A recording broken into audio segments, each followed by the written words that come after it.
За тековната 2014 година 421 македонец се добитници на лотаријата на САД за иселеничка виза, што значи дека по спроведената процедура за добивање на популарната зелена карта може да ги спакуваат куферите и да заминат преку барата во ветената земја. Со овие бројки нашата држава е меѓу најсрекните на лотаријата на САД, а со наклонетост на божицата талија можат да се пофалат и граѓаните на Србија, Босна и Херцеговина и во последно време и на Косово.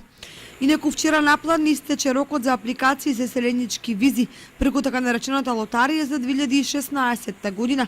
Повторно македонците се во самиот врв според онлайн апликациите, што е доказ дека овдешните млади не се задоволуваат со просечните услови за живот и со ограничените можности за создавање кариера. Не, работим во Италија. Више 10 години таму скоро. Па, сакаме да се тргнеме тука, да најдеме подобра идеја за мене, за децата.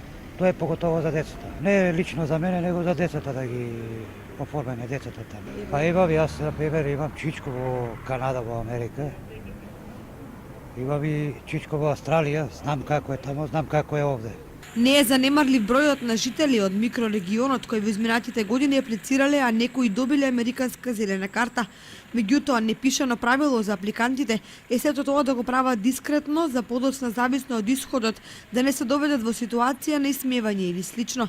Во секој случај, ваквите бројки зборуваат на високите интелектуални вредности на нашите сограѓани, кои се добродојдени за американската развојна политика и засилување на човечките ресурси. Иако според кажување на граѓани кои веќе аплицирале се работи за сложена постапка, според строго утврдени правила и норми, во кои не се дозволуваат импровизации или пропусти.